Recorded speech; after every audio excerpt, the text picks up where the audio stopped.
안녕하세요. 김유갑의 경제부동산입니다. 구독, 좋아요 부탁드립니다. 집값 거품이 사상 최고치를 찍고 있는 상황에서 분위기가 크게 꺾이고 있어 변곡점을 맞을 경우 역사상 최대 폭락이 올 것으로 보입니다. 1년 만에 반토막이 날 수 있으며 만일 2에서 5년간 하락할 경우 거품 시세가 얼마나 추락할지 상상하기도 힘듭니다.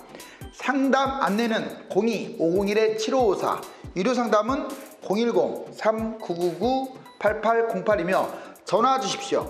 부동산 거품 폭등 이후에 본격적인 하락기를 한 번도 겪어보지 않은 30대는 지금의 자산 현황을 점검해야 할 시기입니다. 꼭 시청 바랍니다.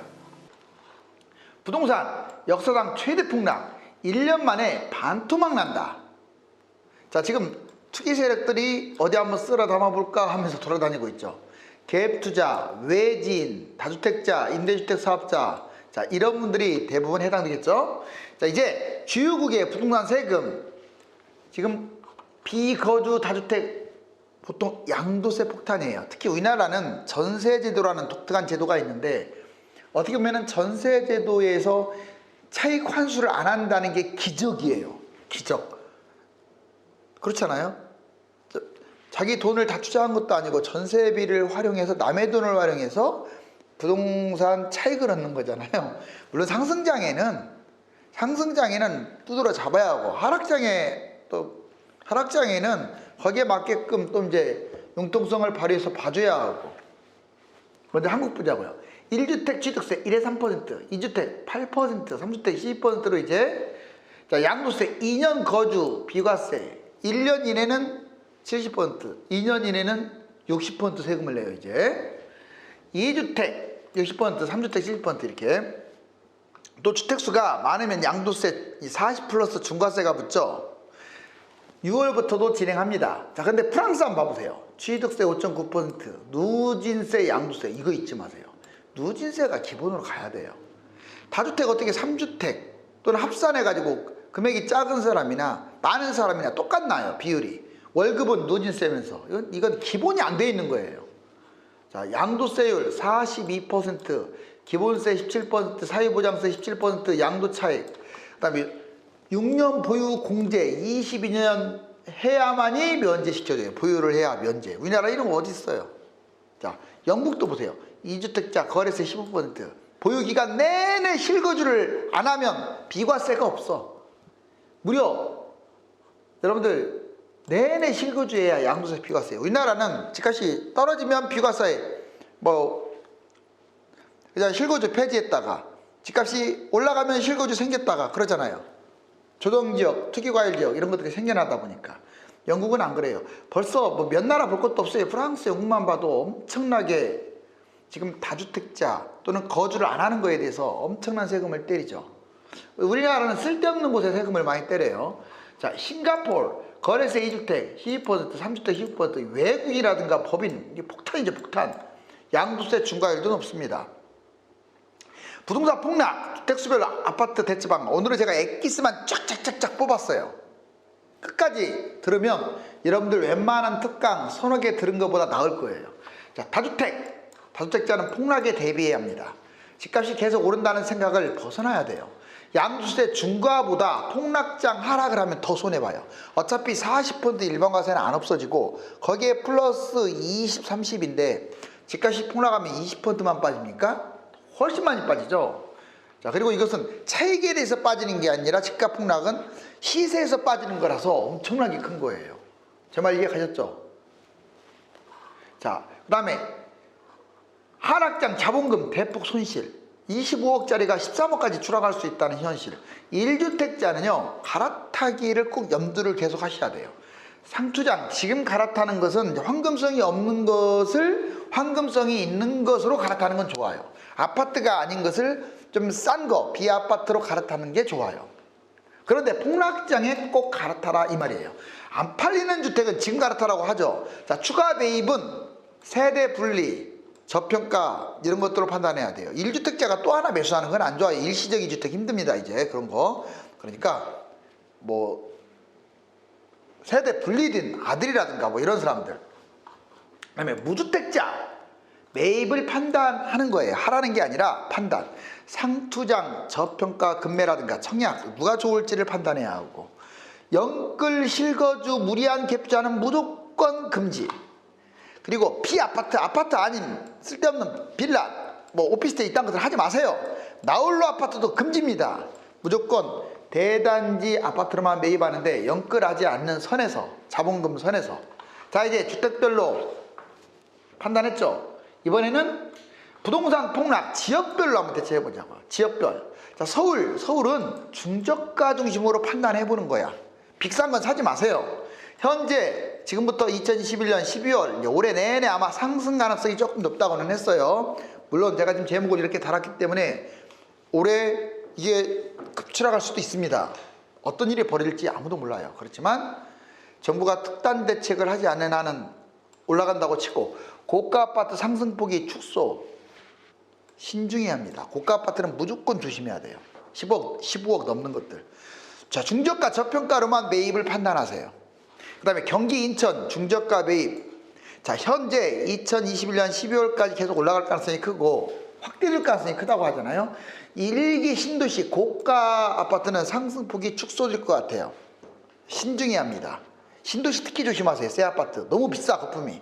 중저가 저평가 실거주로만 매입하라. 자, 그 다음에 광역시 지방은 중저가 판단을 해보는 거야. 매입이 아니라. 현재 2021년 3월 6월 아마 전후로 하락할 것으로 보여서 고가 아파트는 하락 전환될 가능성이 크니까, 또 거품도 엄청 크니까 금지. 4억 미만 저가 실거주만 판단해 보는 거예요. 4억 미만. 지방은 5억 넘어도 비싸잖아요. 자, 이제 부동산 폭락 금액대별로 한번 대처 방안을 알아보자고요. 10억 이상. 자, 어떻게 하느냐. 수도권, 서울 포함해서 경기 인천이죠. 대기, 우선 10억 이상짜리들은 사는 것보다 대기를 우선으로 해라. 다만 실거주 중장기 목적, 나는 10년 20년 끌고 갈 거다, 그런 사람들, 돈 있는 사람들은 뭐 매입 판단하는 거죠. 지방 철저하게 대기해야 돼요. 특히 지방은 더 위험해요. 거품이 심해요. 비싼 것들. 자본금이 있어도 매입에 신중해라고 당부하고 싶습니다. 이제 5에서 10억짜리들 수도권 실거주 자본금 저평가는, 실거주하고 자본금 돈 있어, 저평가는 매입을 판단하세요. 지방은 대기가 우선이야. 안 사는 게 좋아요. 이 금액도. 실거주 자본금 저평가는 또 판단해 보는 거야. 5억 이하 이제 좀 싼 것들 수도권 실거주 자본금 저평가는 매입해도 돼요. 5억 이하라면. 다만 이것도 자기 금액이 너무나 적으면 매입하면 안 됩니다. 그때는 또 판단해야 돼요. 지방은 3억 미만 실거주 자본금, 이때는 좀 매입을 해도 괜찮다고 봐요. 3억 미만. 하지만 너무 돈이 없거나 갭 투자로 한다, 이건 판단해야 돼요. 자, 이제 이래서 사는 대기할 사람과 매수를 판단할 사람. 나는 대기를 해야 할까, 매수를 해야 할까? 뭐 사람에 따라 좀 다르지만 큰 줄기로 잡으세요. 대기자는, 자, 유주택 투자자들은 대기하는 게 좋아요. 집 있는데 왜 또 잡아요? 고가 아파트를 갖고 있는 사람, 비싼 거 있는데 왜 잡아요? 또 대기하세요. 그냥 아파트 좋은 곳 보유했으면 만족하세요. 그냥. 그 다음에 대출 소득 부담이 있는 사람들, 대출 끼거나 소득이 좀 적은 사람이나 부담 왜 매수합니까? 대기하세요. 서울 10억 이상, 경기 7억 이상, 지방 5억 이상 아파트를 매수한다? 웬만하면 대기하는 게 좋아요. 현금 없이 대출을 하거나 고가 아파트를 갭 투자하는 사람들도 대기하는 게 좋고, 부동산 멘탈이 좋은 분들 기다릴 수 있다, 기다리는 게 낫습니다. 하락장에 폭락이 걱정되는 사람들 왜 삽니까? 기다리세요. 자, 2021년 매수자, 매수를 생각할 사람들, 무주택 실수요자들은 매수를 생각하세요. 왜? 계속 들 수도 있으니까. 최근 아파트 매도한 사람은 사는 게 좋아요. 왜? 매도했으면 불안하잖아요. 그 다음 비아파트 나쁜 곳을 부유한 사람들, 이것을 빨리 팔고 갈아타는 게 좋아요. 대출, 소득, 부담 없이 매수. 다 된다, 조건이 되면 뭐 아주 비싼 거 아니면 부담 없이 매수할 수 있으면 잡아도 돼요. 서울 10억 이상, 10억 이하, 경기도 7억 이하, 지방 5억 이하도 뭐 좀 매수해도 괜찮다. 다만 본인이 돈이 없으면 안 돼요. 현금이 넉넉한 사람 괜찮고, 부동산으로 만약 내가 지금 매입 안 하면 미친다, 매입해야지. 어떻게 하겠습니까? 건강하게 치는데. 하락을 무시하고 나는 10년 장기 보유 무조건 한다, 좋습니다. 특히 수도권. 자, 이제 부동산 일시적 하락장, 급매물. 지금 일시적으로 또 떨어질 수도 있어요. 지금 마이너스로 나온 데 있습니다. 자, 이거 어떻게 할까? 잘 판단하는 8가지 기준을 말해줄게요. 먼저 호가와 실거래가가 차이가 이제 비슷해졌어. 매입을 한번 고려하세요. 아까 제가 매입할 사람, 매입하지 말아야 할 사람 그거 판단하면서 이번에는 호가가 실거래가 아래로 떨어지는 아파트도 지금 나오고 있어요. 매입에도 이제 무조건 된다는 게 아니라 더 유리하잖아요. 주변 아파트 시세보다 가격이 더 유달리 떨어지는 아파트. 나빠서 떨어지는 게 아니에요. 판단하고. 특정 평형이 가격이 지나치게 낮아. 지금은 30평대보다 20평대가 낮은 곳들이 많아요. 30평대가 7억 하는데 20평대가 4억대다. 이거 볼 것도 없이 20평대가 좋아요. 그 다음에 7년간 가격이 30% 이내로 상승한 아파트. 7년 동안 30% 이내야 3억이 4억 됐어. 이건 판단해도 돼요. 매수해도 뭐 큰 문제가 없으면. 만약 나홀로 뭐 300세대 미만이거나 이런 입지가 너무 안 좋거나 이런 건 위험하죠. 대단지, 역세권, 거래량이 많은 아파트 이런 것들은 괜찮아요. 서울 10억 이하, 경기 7억 이하, 중저가, 저평가. 저평가에 매수, 중저가는 한번 판단해 보는 거야. 5억 미만은 수도권 소형평형, 거품 적은 황금성 있는 아파트로 접근하면 괜찮아요. 자, 금매물 판단 기준입니다. 이제 부동산 안정, 단기 효과와 중장기 효과. 여러분들 원래 집값을 안정시키려면 단기 효과, 지금부터 2년 이내에 효과를 보려면 이걸 해야 돼. 투기 대책을 마련해야 돼. 갭투자, 다주택, 외국인, 토지거래 허가제 이런 것들을 꽉 묶어야 돼. 그리고 매물을 나오게끔 해야 돼. 누구한테? 다주택자들이 토해내게, 임대주택 사업자들이 토해내게. 그런데 안타깝게 지금 현 정부는 24번 해놓고 단기 대책이 전무합니다. 오히려 사과까지 했어요. 뭘 사과를 합니까? 투기 대책은 반드시 필요한데 안 하고 있어요. 그래서 제가 걱정하는 게 올해 내년에 집값 지속 상승 우려가 있는 게 바로 이게 없는 거야. 투기 대책이 아예 전멸이야, 전멸. 지금 갭 투자 놔놓고 있잖아요. 다주택자 놔놓고 있잖아요. 매물 안 나오고. 자, 이번에 중장기는 효과가 있을 거예요. 2년에서 5년은 폭락할 가능성이 아주 높아요. 왜냐? 신규 공급 이미 신도시 특기지구들 이번에 LH 사태로 좀 문제가 발생하긴 했어도 자, 기존 공급 확대 또 확대까지 한다고 하잖아요. 재개발, 재건축 공급 확대 지금 남발해서 오히려 집값 대폭락이 올지 않을까 그게 걱정돼요. 미국과 한국 기준금리 인상 초읽기 이번에 FOMC 아주 이번에 문제 시끄럽습니다. 이거 그래서 주가도 지금 막 흔들흔들 하는데 미국, 한국 금리 인상 초읽기에 들어간 것 같아요. 사실상 미국은 자 10년 만기 국채금리 1.5까지 올라갔고 모기지 30년 고정금리가 3%를 한참 돌파했고 인플레 현실, 달러 강세, 부채 부실 연준 기준금리 전격 앞당길 수도 있어요. 자, 블랙스완, 검은 백조. 즉 언제 어떤 일이 벌어질지 아무도 몰라요. 자, 우리나라는 가계비 1726 사상 최대로 지금 6위야. 은행 대출금리 2.59에서 3.65 엄청나게 올랐죠. 주택담보대출도 2.34에서 3.95까지 급등한 상태. 금리 인상, 집값 하락, 금융 불안. 집값 하락을 가져오는 1순위가 금리 인상이 될 거예요. 자, 이제 이사대책 이후 대세 하락, 변곡점 물가 여기 보면 파리 대책 옛날에 2017년 마이너스 약간 빠졌네요. 그러다 어차피 폭등한 다음에 좀 빠졌다가 폭등. 그 다음에 9.13 대책 폭등해야 하니까 9.13 대책이 나왔는데 이때는 좀 많이 빠졌어. 이게 0이거든요. 0 밑으로 빠졌죠. 그렇지만 또 결국 올라갑니다. 11.6 대책 되니까 0도 안 되고 그냥 또 올라가요. 자, 이제 2020년에 7.10 대책 12.17 뭐 이런 거 다 대책이 계속 나오죠. 그렇지만 조금 빠지다가 마이너스 안 되고 또 올라갔어. 폭등했어. 이사대책 지금 이사대책 나왔네요. 이사대책 이후에 지금 빠지고 있어요. 아직 0은 여기야. 0은 멀었지만 여기까지 왔어. 지금 여기에서 B로 갈 거냐 다시 폭등할 거냐 A로 갈 거냐 변곡점이에요. 좀 아쉬운 게 투기 대책이 좀 강력한 게 나오면 이거 빠집니다. 100% 빠질 것 같은데 아무 대책이 없어. 지금 나 몰라라 하고 있어요. 무대책이야. 제가 이런 말 했다고 해서 정부 비판했다고 해서 여러분들 자꾸 정부 옹호하지 마세요. 이건 제가 정권을 욕하는 게 아니에요. 당국자들이 문제라는 거지. 뭐 저는 야당 편 아닙니다. 여당 편도 아니고 중립이에요. 부동산 실패의 원인이 뭔 줄 아세요? 다주택, 갭투자 이 딱 두 가지를 방치했기 때문에 그래요. 지금까지. 이거 지금 25번 대책에서 이 사람들 올가맨 대책이 하나도 없어요. 대출, 청약, 조정지역만 반복했고 장난친 거죠. 그러니까 핀셋 규제, 풍선 효과나 유발시켰죠. 불필요한 규제는 엄청 많아요. 또 해서는 안 될 규제만 많아요. 예를 들면 뭐 그 특공만 늘렸거나 청약 같은 경우 추첨제는 아예 거의 없애버리다시피 공공분양만 확대시키고 왜 0000 이번에도 0000 하니까 LH 사건이 터진 거 아니에요. 00은 저는 개인적으로 그렇게 생각해요. 자, 조그만 나라 몇 개 나라들이 좀 성공을 거뒀다고 해서 00 우리나라는 큰 나라에 인구가 많아서 사회주의 제도에 사회주의 제도 000000. 자, 이제 정책 안 바뀌면 2022년이나 떨어질 가능성이 좀 있어요. 여기 보세요. 이게 지금 변곡점이야.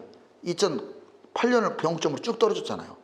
지금 문재인 정부, 박근혜 정부 초기하고 계속 올라갔죠. 2022년 정도 변곡점이 될 가능성 내년이나 떨어지면 이 모양 이대로 떨어지겠지. 이렇게 떨어지겠지. 그러면 제목은 왜 이런데 왜 이러냐? 근데 여러분들 무조건 내가 지금 이렇게 된다는 건 아니야. 지금 이 가능성도 염두하라 이거예요. 자, 이제 공동주택 금액대와 지산세 우리나라 세금 비중. 공시가 30% 뛴 강북 지산세 부담 해마다 늘어날까요? 자, 여기 보면 15억 이상은 2025년까지 90%까지 공시지가 현실화. 그 다음에 9억에서 15억은 2027년까지 83%. 그 다음에 9억 미만은 2029년 80%. 뭔 말이냐. 비싼 것은 퍼센트도 90까지 끌어올리면서 25년에, 중간짜리는 27년에 퍼센트 좀 낮고, 좀 싼 것들은 30년이나 돼야 87% 끌어올린다. 즉 비싼 것은 위험해요. 앞으로 공시지가 현실화. 특히 다주택자들은 못 버팁니다. 자, 우리나라 부동산 세금이 OECD 국가 중 세 번째로 많다. 특히 거래세, 너무 이렇게 거래세가 많아요. 다주택자들은 거래세 세게 때리는 건 맞지만 1주택자들은 너무 비싸. 자, 1.89로 웬만한 나라 다 제꼈네요. 자, 집값 거품 폭등 가장 큰 원인이 뭔 줄 아세요? 갭 투자입니다. 갭 투자. 지금 갭 투자 뭐 제재 있는 줄 아세요? 없어요. 똑같아요. 옛날이나 지금이나. 그런데 지금도 갭 투자 제재 안 하고 있어요. 왜? 집값 더 뛰어야 세금 걷으니까. 그렇게밖에 내가 말할 수 없어. 안 그래요? 갭 투자를 지금 가만히 내버려 두고 있잖아요. 세금 좀 걷는 거 위에는 한 40%. 자, 보증금 승계주택 비중. 여기 강남 사고 72.7, 서울 52.4가 보증금 승계는 갭 투자했다는 거예요. 이렇게 실거주보다 훨씬 많고 투기를 하고 있는데도 나몰라라 하고 있어요. 보유주택별 갭 투자 비율 현황. 자, 무주택자, 1주택자도 40%가 갭 투자인데 여기 다주택자는 갭 투자가 훨씬 많을 수밖에 없죠. 왜? 주택이 많으니까 그걸로 전세 끼고 만들었겠죠. 임대주택 사업 내가지고 빠져나가고. 자, 마지막으로 2030 영끌 이유 8가지. 왜 그럼 영끌을 할까? 2030만 뭐라고 할 건 아니야. 제가 이해가 가요. 자, 보세요. 1번 2030 부모님이 5060 부모님이야. 그래서 자금 지원을 할 수가 있고, 또 부모님들이 안 달랐어 지금. 장가도 못 갈까 봐. 갭 투자 그 유혹에 빠지게 돼요. 두 번째, 집값은 계속 뛰어. 기다려도 떨어지질 않아. 나한테 뭐라고 하지 마요. 당국자한테 말하세요. 정책 당국자. 자, 또 오른다는 그 불안감. 오늘보다 내일이 더 오른다는 불안감. 세 번째, 부동산을 매입한 주변 지인들이 너무 떼돈을 벌었어. 그냥 평생 벌 돈을 버니까 잠이 안 오는 거야. 내가 거지가 돼가지고. 지금이라도 늦지 않았다. 진짜 늦지 않았다는 느낌이 들어. 왜? 계속 뛰니까. 그리고 정부는 계속 헛발질이나 하고 있잖아. LH 그런 사건. 야당도 뭐 집값 잡을 생각을 안 하고 있어요. 지들도 한통속이라. 자, 정부 정책에 대한 실망감, 회의감, 이게 보통 커야지. 그게 잡는 거야. 부동산 경험도 부족해요. 그래서 집값 폭락을 한 번도 안 겪었어. 이제는 안 떨어진다고? 뭐가 안 떨어지는, 뭘 안 떨어져요. 자, 제가 그랬죠. 자본주의의 재화, 주식, 환율, 뭐 모든 거 다. 금값, 유가. 여러분들 주변에 있는 거 보세요. 폭등 아니면 폭락이에요. 더블 떨어져, 더블. 기본이. 부부 맞벌이로 고액 연봉이다 보니까 저금리 거액 대출을 받아버리는 거야. 3억 갖고도 막 7억, 8억, 9억 질러버려요. 전월세 상승하니까 이사장님이 얼마나 짜증나겠어. 전세값도 올라가고. 특공등 청약통장 당첨 가능성이 낮은 거야, 자기한테. 일반 그렇다고 일반을 넣고 싶은데 2호구평 없어. 정부가 그거 만들어놨잖아요. 쓸데없는 법을. 다 특공으로 몰고 가점제로 몰고. 그러니 연끌한다고. 이거 빨리 수정해야 돼, 수정. 부동산 역사상 최대 폭락, 1년 만에 반토막 난다. 근데 이제 결론적으로는 지금 좀 위험할 때가 됐어요. 자, 지금 분위기가 좀 꺾였거든요. 경제위기나 집값 하락은 회색 코뿔소가 아니라 검은 백조처럼 우리 자신도 모르게 갑자기 다가옵니다. 사람들은 벌어진 일들에 대해서는 당연하다는 듯 인정하면서도 앞으로 벌어질 재앙에 대해서는 지나칠 정도로 관대합니다. 다가올 미래에 대하여 편안함보다 두려움을 느끼는 사람만이 부자가 될 수 있습니다. 감사합니다.